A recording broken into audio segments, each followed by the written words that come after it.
Yeah. Already. All right, good morning. We'll call the governance committee meeting to order. Our first item on the agenda is to accept the minutes from the September 20th, 2023 meeting.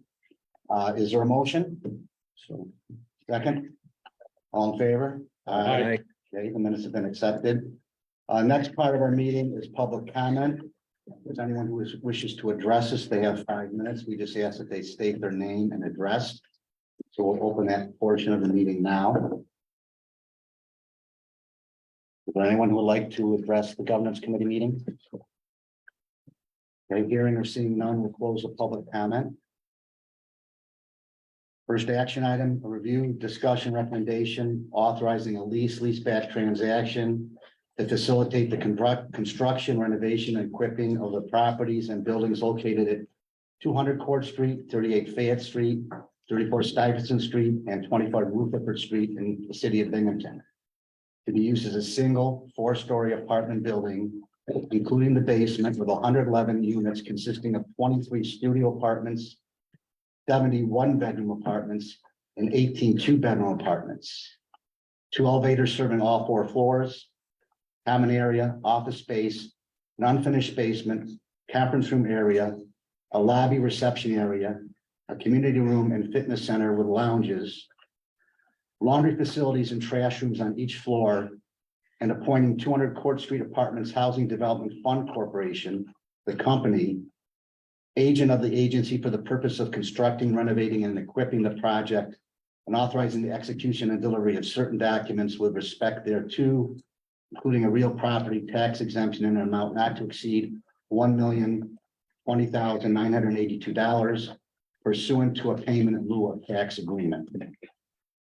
Stacy. Okay, so for the board's consideration today is the approval of the aforementioned benefits for this project. A public hearing was held in the city of Binghamton on October 10th, and the transcript has been provided to the board. Just a refresher on the project description, and then we can go into any questions. We do have, I believe, Whitney McClary here to answer any specific questions. I know some questions came up on really just how the services are provided, sort of kind of a typical what a typical day might look like for the residents of this facility. But just as a reminder, 200 Court Street Apartments Housing Development Fund Corporation, in partnership with Helio Health, has proposed the development of new, affordable, and integrated supported housing in the downtown area of the city of Binghamton.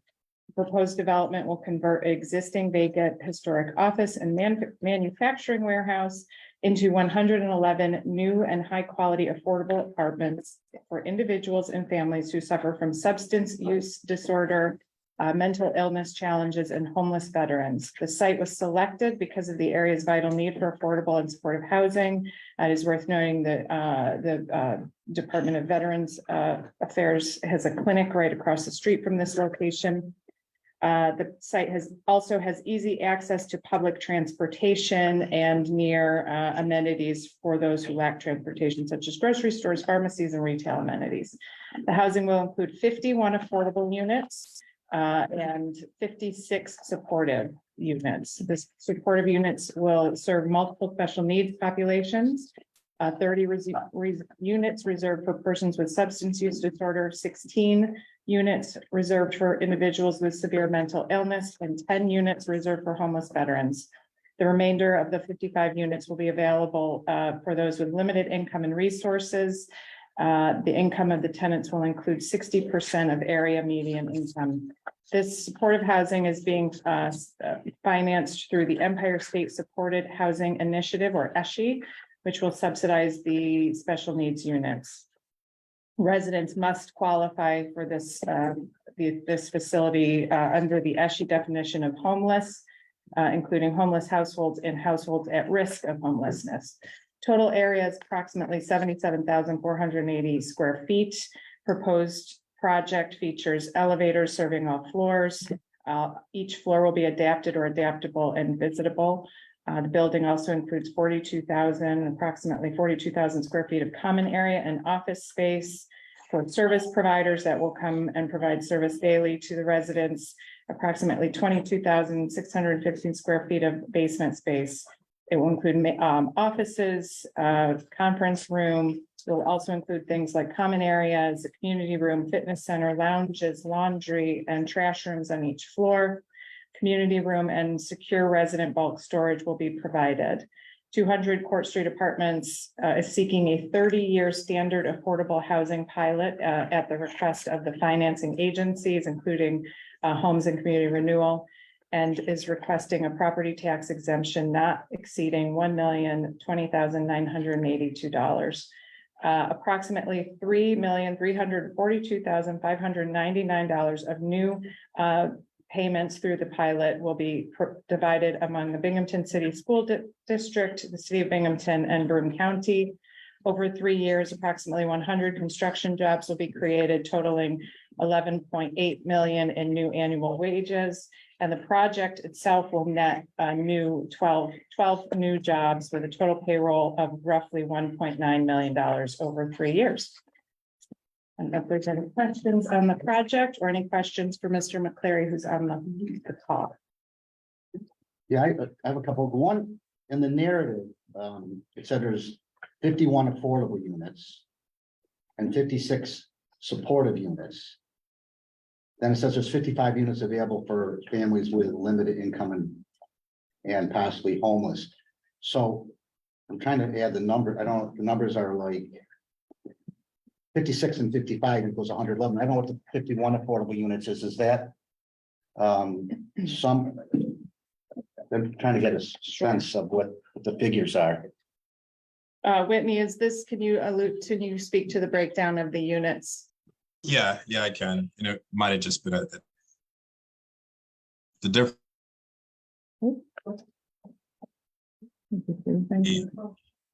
Disorder, SMI, severe mental illness. Can you guys hear me?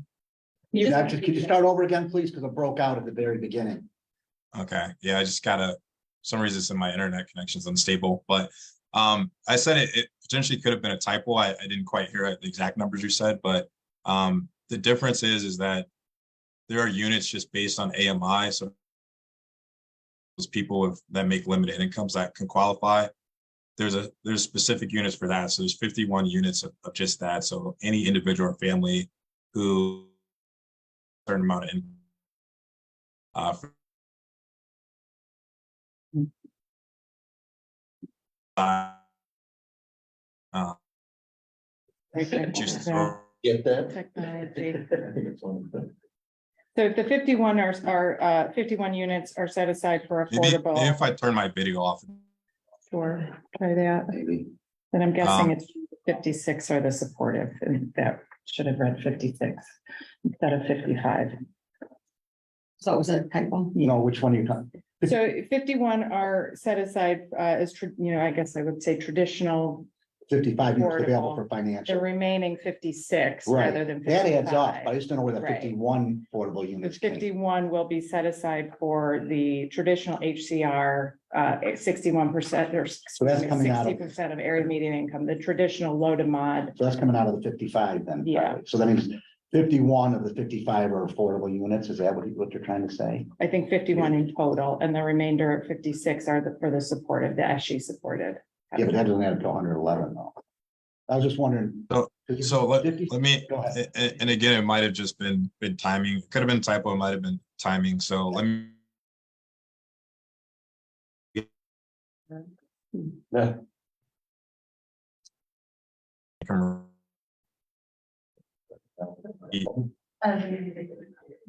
gonna start from the column. Yeah. That's Hear me?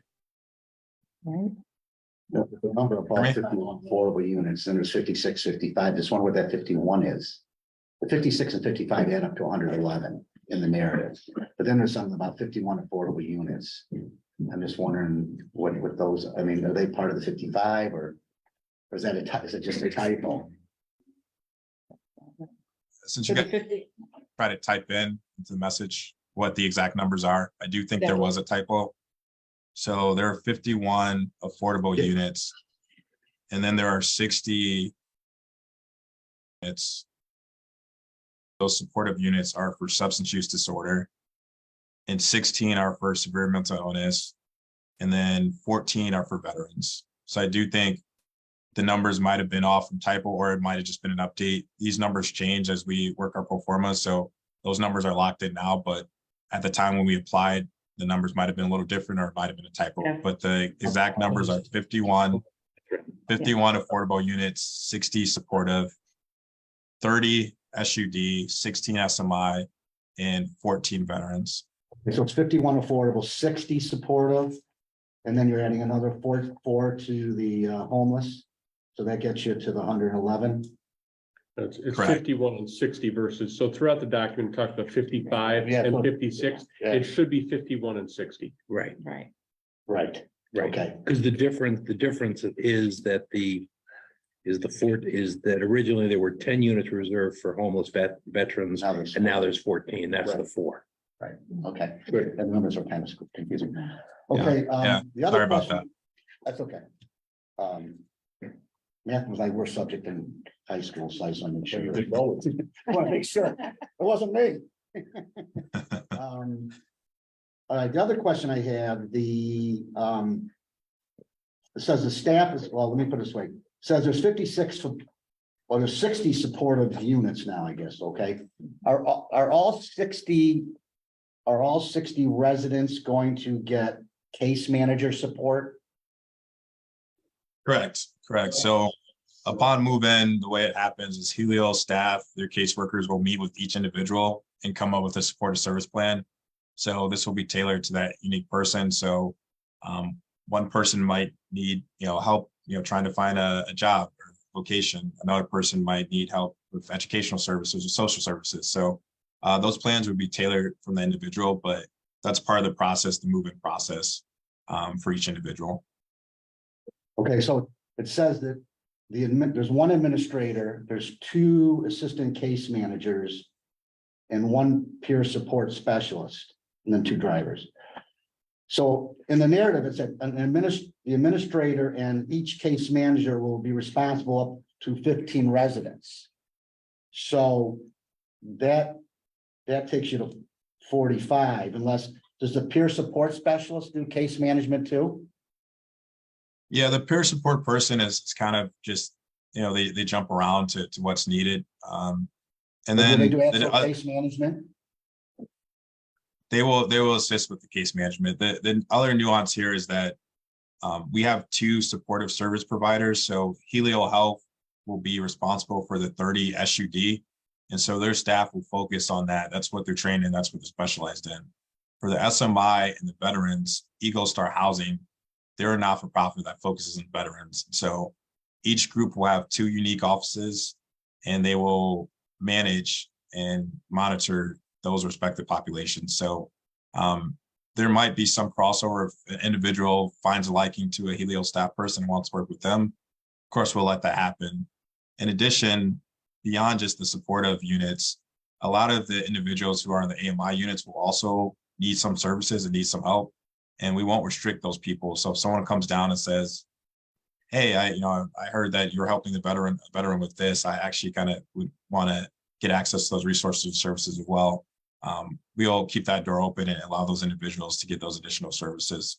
And the eShy is what allows or which funds the staffing for the building. So for each eShy unit, you get $25,000 per year to go toward help paying that individual's rent, subsidizing the rent, and also subsidizing the wages for the staff. And so if there are opportunities where there's additional staff that are needed in the building, there is kind of some fluff in the eShy budget to permit that.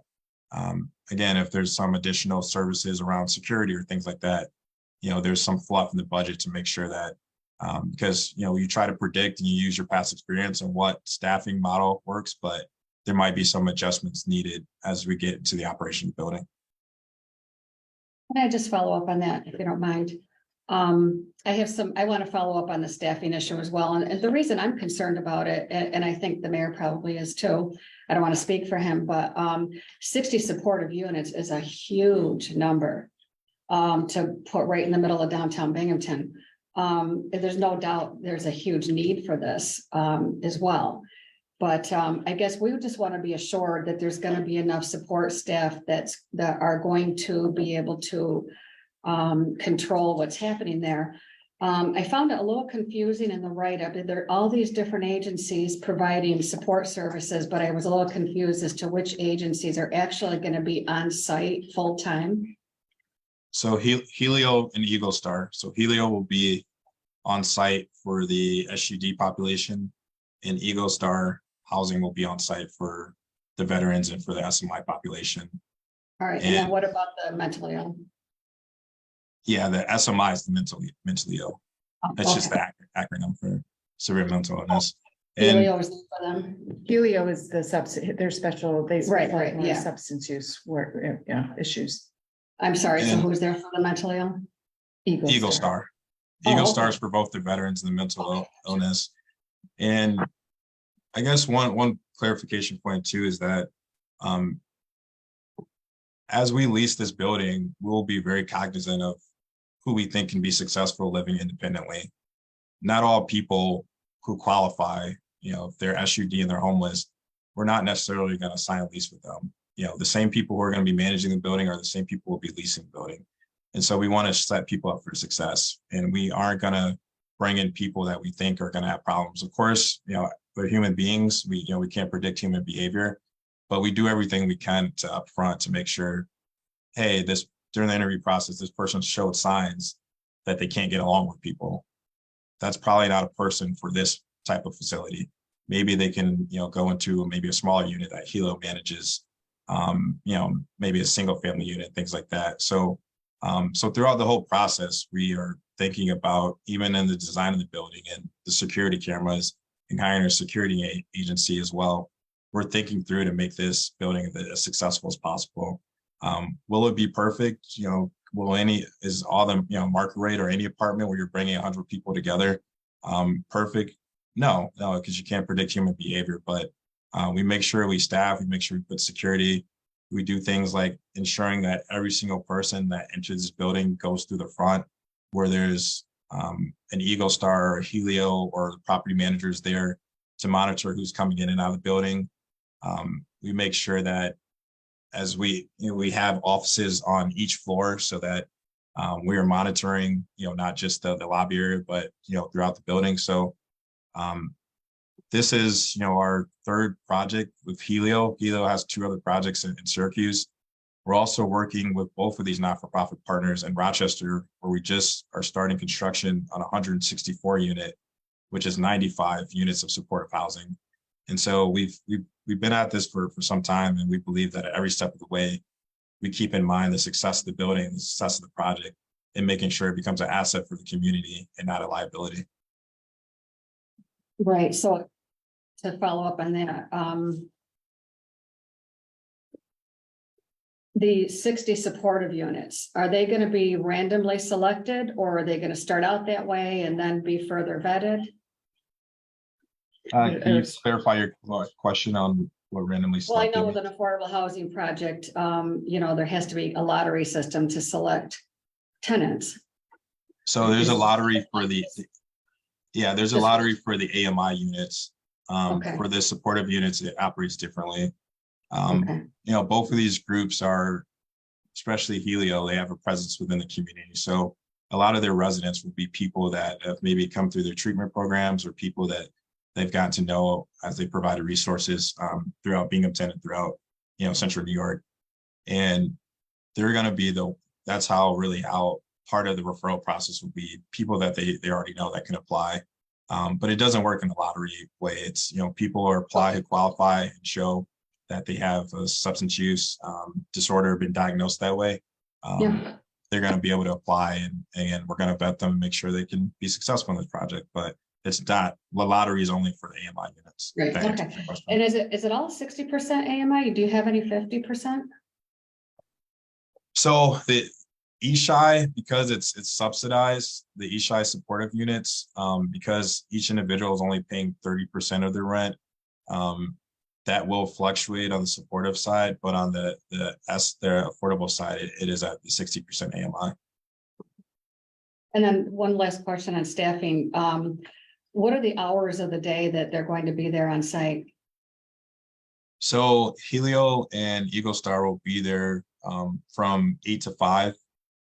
and then we'll have security in the off hours. So from, let's, call it, that entire time from, 6 p.m. to, that next morning.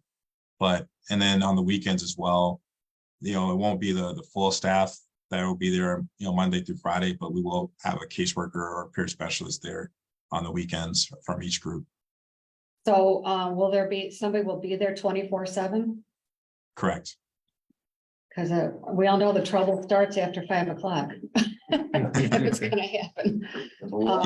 Yeah. And we try to make sure that that security person, becomes a part of the community as well, that they're not just, someone that's, sitting at a desk, and that they have the numbers of the staff people from both Helio and Eagle Star. So, a lot of times if there's an issue, it's probably better rather than, calling the police or other staff to call, the Eagle Star person and say, hey, can you get down there? This person is, showing some signs of behavior that we want to try to nip in the bud. And so a lot of times you can prevent those 911 calls because that staff person has been working with that individual for some time and have a rapport. So we try to have that connection between the support service and the security as well. And is there anybody providing medication management? No, it's not a clinical space, so that's not permitted in these type of projects. What about their caseworkers don't do that, or there's no one else? Their own individual caseworkers, do they help them with that? That will be handled off-site. If someone needs that would be handled. So for Helio specifically, if there's someone who needs some treatment, they would be going off-site for treatment. For these ESHI supportive housing, permanent supportive housing projects, they aren't allowed to be clinical providers. A lot of times their staff are trained to, but they aren't going to be that touch point to be providing that service to those individuals. Yeah, because I think that it's really important. That's a big deal, because with the mentally ill, oftentimes, more often than not, they're fine when they're on their medication, but they can't manage their medications. And then they're not fine. So let me ask you, what do you do? And you've got experience in other projects. What do you do if you have a tenant with mental illness that is going through a crisis? Maybe they're seeing demons and they decide that they're telling them that they probably should set a fire in their apartment. Or what do you do? They're just threatening it. Maybe they haven't done it yet, but they're threatening it. What do you do in a situation like that? How do you watch them and make sure that it doesn't happen? I'm speaking from experience. That happened to me, and the person actually did set the place on fire after she warned everyone that she was going to do that. Yeah. The first touch point again would be whoever has that relationship with that individual. So if it's an Eagle Star unit, hopefully that person can go and have that conversation. Of course, if we do think there's any percent chance, even if it's single digit chance, that someone is going to cause harm to themselves or to the building or to others, then that's when we would have to get the authorities involved, and we would potentially have to call, but it's. Yeah, well, I can, speaking from experience, that sometimes does absolutely nothing. Usually nothing happens until the person actually follows through with their threat. But Yeah, I mean, again, a lot of times if we think someone is going to cause harm to themselves or just not being able to live in the community, that could be, it's just like any other. If I make a threat, I'm living in a market rate apartment, a verbal threat or something like that, it's hard to take that to try to take that all the way through eviction. You do need some type of footage, so we would try to document, those verbal threats. We try to document anything that person does, because we have cameras throughout the building. We can kind of create that case, but we would have to go through the same kind of legal parameters that you would do for any eviction. But yeah, we would just can hope that this person has a relationship and it could be kind of try to be prevented before it goes that far. But not everyone that we bring into this building potentially will be successful. And there will be times where we do have to take it to the extreme case in which we will have to try to rehouse them at another building with less people. yeah, I'm really glad to hear that you are going to have someone there 24/7. I'm just really concerned. I support the project. I kind of wish it wasn't in the heart of downtown Binghamton, just because I'm afraid of unleashing a whirlwind on downtown Binghamton. You know, it's been doing so well in recent years, and you know, I really believe that it's all going to come down to support services and the availability of caseworkers to stay on top of what's happening.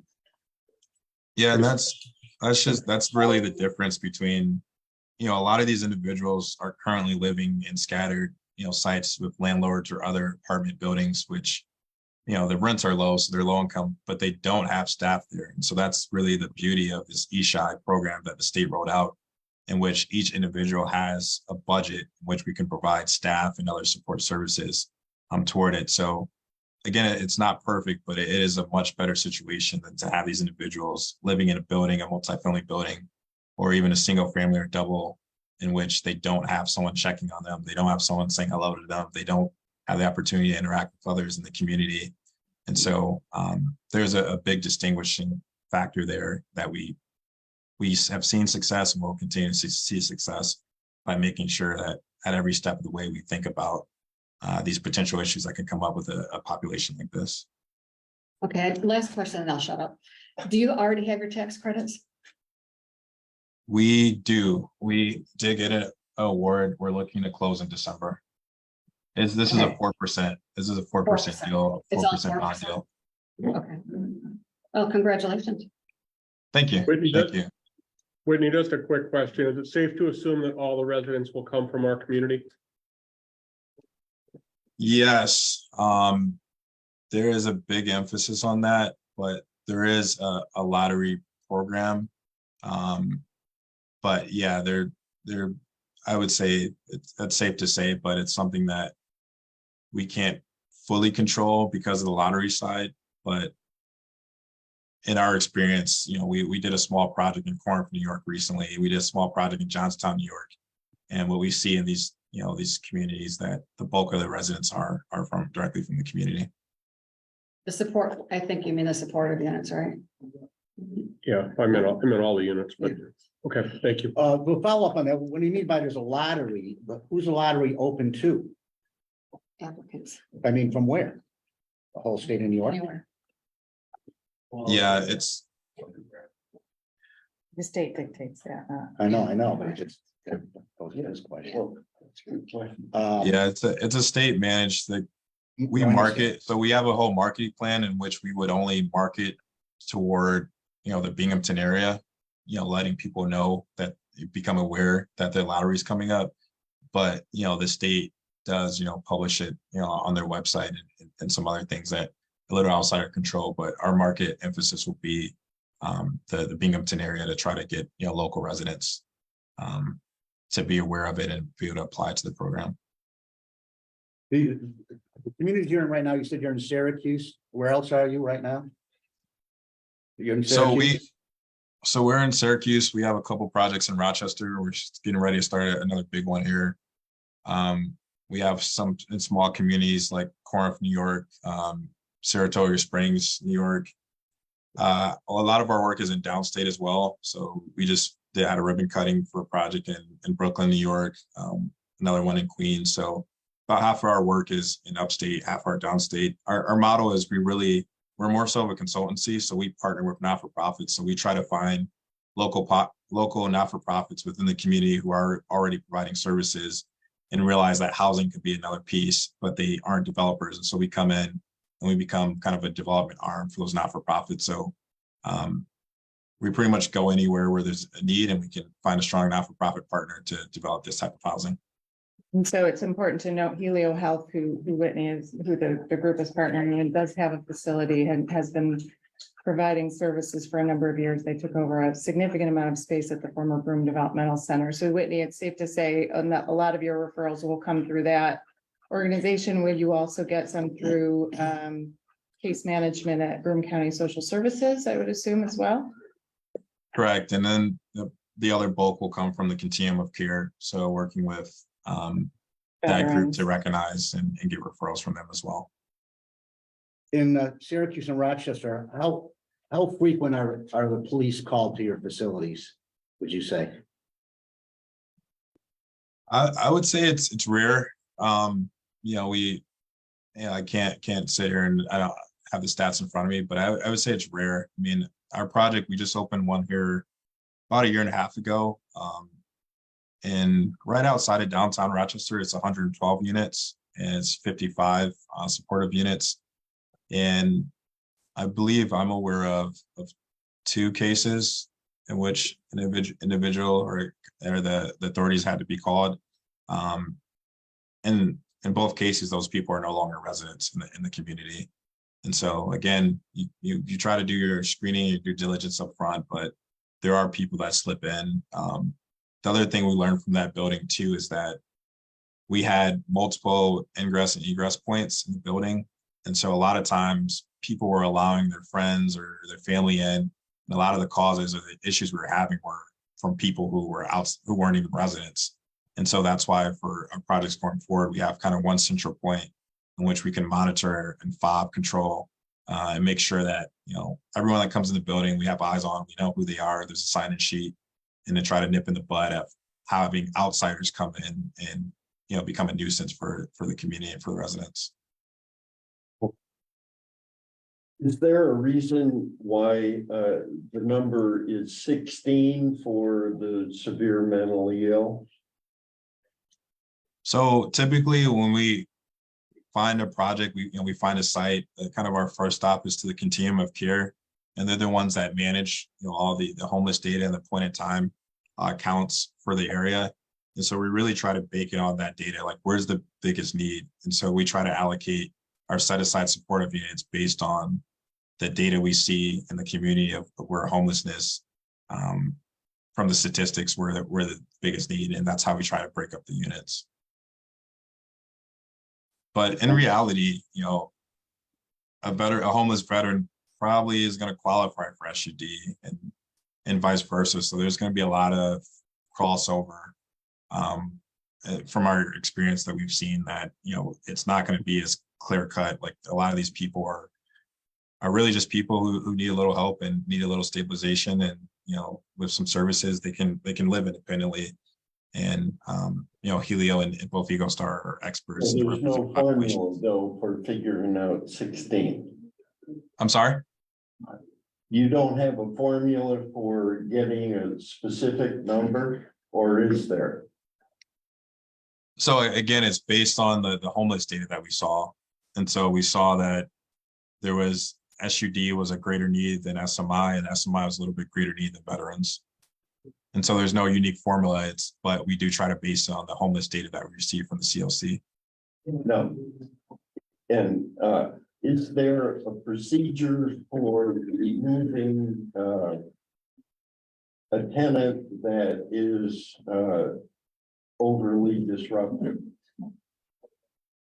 Yes, there's going to be a third-party property manager that will operate this building, and it would be the same way for any apartment community.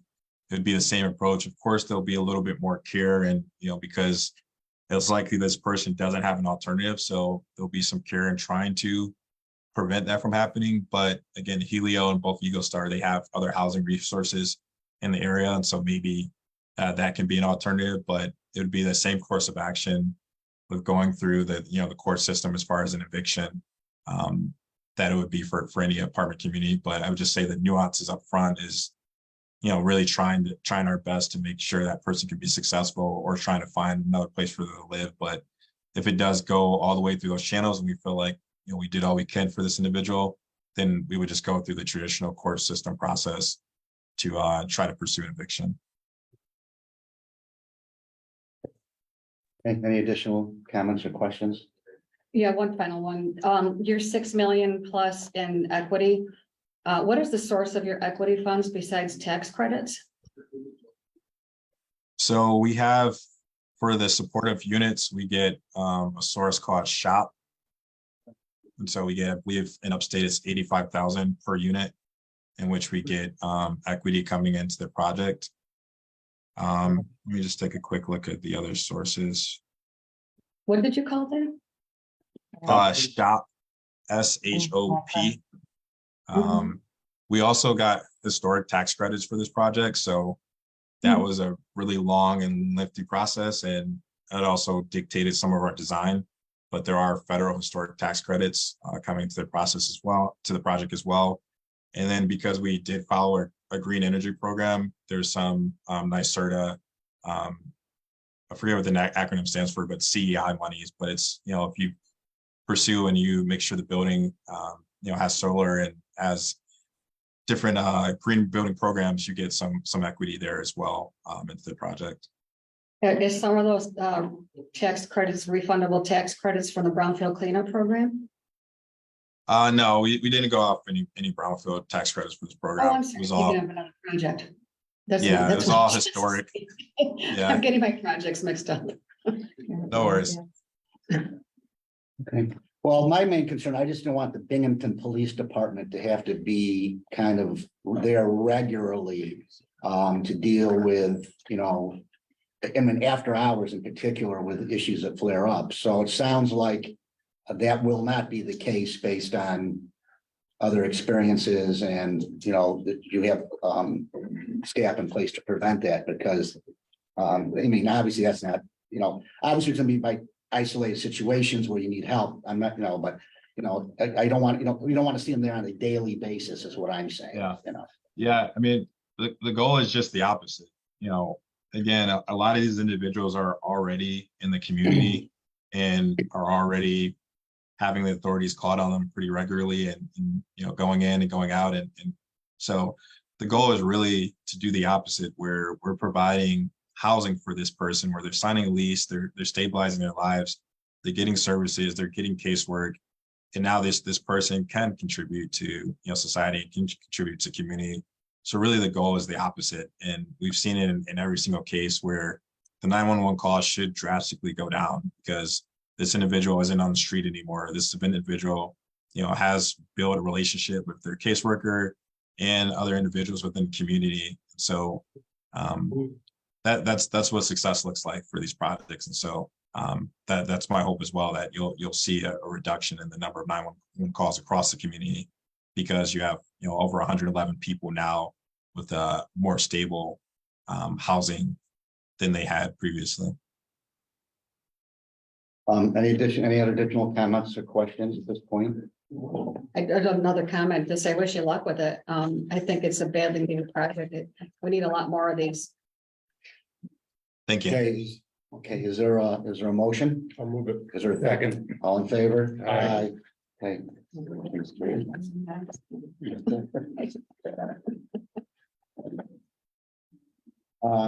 Next item on the agenda is a review, discussion, recommendation authorizing a leaseback transaction to facilitate the construction and equipping of 3.96 plus acres of land located at 33 Grand Avenue in the village of Johnson City and 0.16 acre of land located at 154 Allen Street in the village of Johnson City to be used as a single 4-story elevator building with 72 dwelling units, including 27 one-bedroom apartments, 42 bedroom apartments, 4 3-bedroom apartments, and a 2-bedroom apartment for a live-in building superintendent. Commercial space for a children's daycare, laundry facilities, a community room with a kitchen, a management office, storage, a playground, and a parking lot, and appointing Reagan Development Corporation or an entity to be later named the company agent of the agency for the purpose of constructing and equipping the project, authorizing the execution and delivery of certain documents with respect thereto, including a sales and use tax exemption agreement in an amount not to exceed $955,000. A mortgage tax exemption in an amount not to exceed $209,000.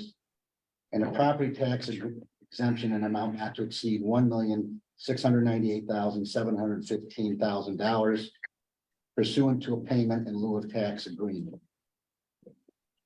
Okay, so again, for consideration today is the approval of the requested benefits for homesteads on Grand Apartments. A public hearing was held on October 12th in the village of Johnson City, and the transcript has been provided. To the board, briefly, Regan Development Corporation is proposing homesteads on Grand, affordable residential multifamily building with approximately 72 dwelling units and some commercial space to be developed on 2 connected vacant real estate properties totaling approximately 4.1 acres. Is currently owned by the Village of Johnson City. Properties at 330 Grand Avenue and 154 Allen Street. Regan was selected for the redevelopment through a competitive request for proposal process and has executed a purchase and sale agreement with the village for these parcels. They will establish homesteads on Grand, a New York limited liability company that will develop, own, and manage the project. Development team member SEP Inc. will have a 50% interest on homesteads on Grand Manager, managing member for the project. Project involves the new construction of single 4-story elevator building with 72 units, including 27 1-bedroom apartments, 42 bedroom apartments, and 4 3-bedroom apartments.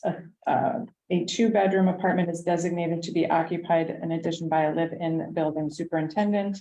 These apartments will be provided for individuals and families with a range of incomes up to 80% of area median income. Gross monthly basic rents will range from $763 to $1,350. This will also include a utility allowance of $60 per month for 1-bedroom units, $66 per month for 2, and $74 per month for 3-bedroom units. 11 units will be built as fully accessible and adapted for residents with mobility, hearing, and or vision impairments. This includes 10% of the units that will be fully accessible and adapted and move-in ready for persons with disabilities. And 4% of the units will be fully accessible and adapted for persons with a hearing or vision impairment. The project also includes 6,200 square feet of non-residential space targeted for a daycare center, and they do have a private management group that will manage the daycare facility. A copy of the cost benefit analysis and project review form have been provided in your packet. Larry Regan and Gabe Regan are both on the call virtually. If there are any questions, we'd be happy to answer those now. Are there any questions this time? Just a quick question on the sources and uses, the other costs, almost $5 million, about 16% of total budget. Could you just give a little color to the other costs? Sure. So the breakdown of our development is this is a 9% tax credit submission going in. Those sources are the portions of the equity for both the LIHTC equity going in, as well as the 80% of median SLIC state equity going in. There's also a brownfields equity in the development and a deferral of our development fee for permanent deferral of about $800,000. And another sponsor loan of another $176,000 that we're contributing towards the build out of the daycare facility to help an affordable daycare for-profit come into the site to afford the build out. So those are some of the other sources other than the HCR secondary loan sources.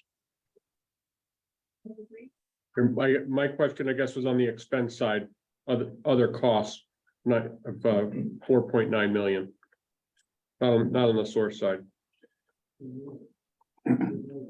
On the cost side, I don't have the application in front of me, so maybe you could help me on that question. Total project cost of $30.9 million. We've got, call it direct costs, $20 million for renovation of the structure. There's $5 million of professional service development costs, and then 4.9 million of other costs. Those would be the generally, if I don't have it in front of me, but those would be other soft costs involved, the financing, the interest, all of the professional costs, and other costs involved with the development. Okay, so probably contingency costs in there as well. Yeah, there's a 5% contingency as well, so that's about $800,000 as well. Sure, thank you. I think I saw that you had over $1 million coming from the brownfield cleanup program. How much is the cleanup itself going to cost? So the cleanup, we've tested the soils.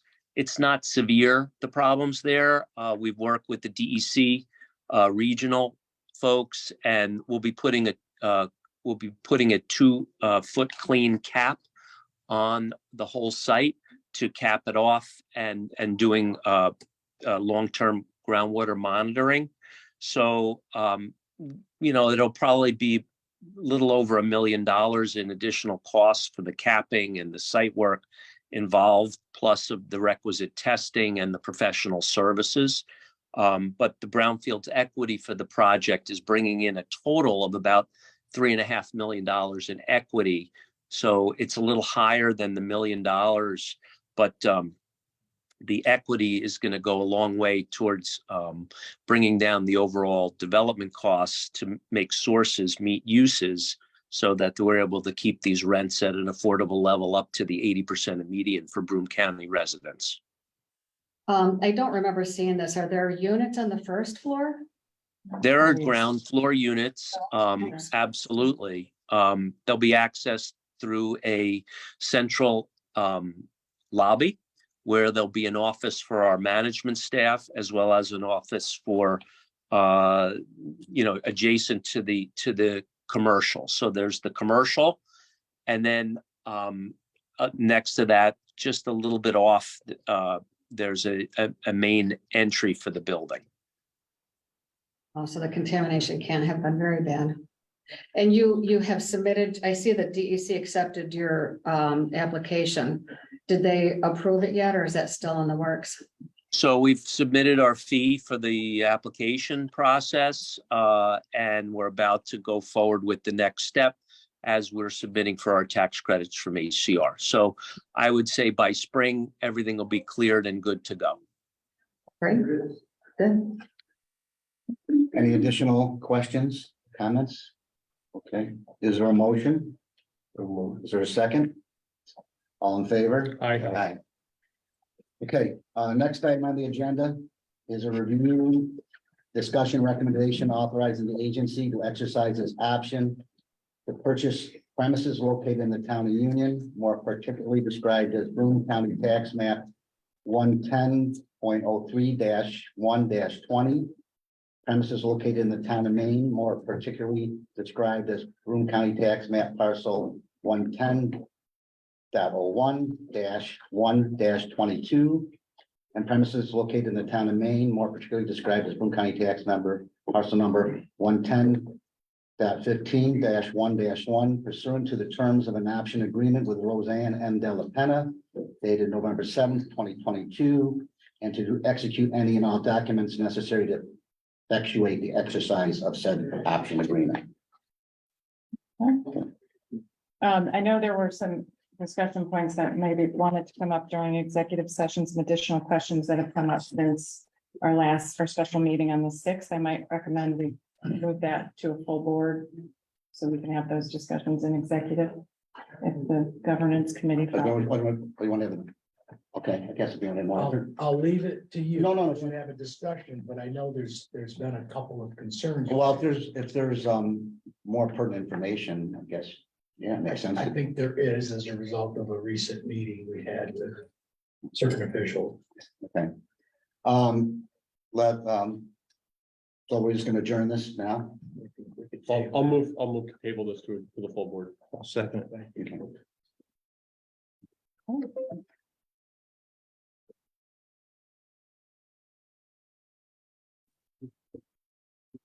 So we adjourn. Need a motion to adjourn. Yeah. Motion to adjourn, So moved. all in favor? Aye. You guys want to draft them right now? Or do you want to move right in? Does anybody want to break for a moment? Good.